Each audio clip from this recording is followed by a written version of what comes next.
এবং বিভিন্ন সময় দেখতেছি স্যার। আমাদের কথা যে আমরা মাদকের পক্ষে না, আমরা চাচ্ছি যে মাদকের বিপক্ষে, কিন্তু এটা তো সিস্টেমেটিক করতে হবে। যারা সাধু সন্ন্যাসী যারা ঘর বাড়ি ত্যাগ করেছে তাদের জন্য কি স্যার? স্যার তাদের তো আমরা তো সংশোধন করবো, তারা আমাদের ইসলামের পথে দাওয়াত দেবো, শান্তির পথে দাওয়াত দেবো।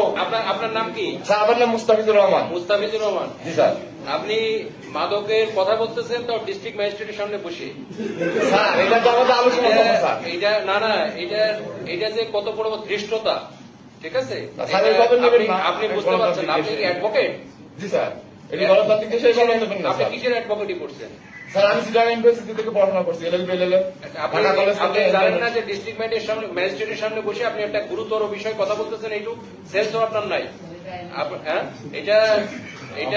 এটা এই উনারা যে পণ্ডিত আমাদের সাধুরা আছেন, উনারা বারবার বলেছেন এবং ইস্যু আছে যে মাদকের সাথে আমাদের লালন সাহেব যে জীবন আদর্শ, জীবন চরিত, তার সাথে কোনো বিন্দু মতো কোনো সম্পর্ক নেই। আপনি সেটার আবার সাফাই গাইতেছেন এখানে বসে বসে। না আমি সাফাই না স্যার, আমার ব্যাখ্যাটা আপনি ভুল বুঝতেছেন হয়তো। এই ধরনের কথা কার্য করুন, কঠিন অ্যাকশন দিব আপনি যে বলেন না কেন, ঠিক আছে? আমাকে ছিলেন না না আপনি আসছেন, কিন্তু এই ধরনের কথা খবরদার ভুলে উচ্চারণ করবেন না। এটা করলে কঠিন অ্যাকশন নেব।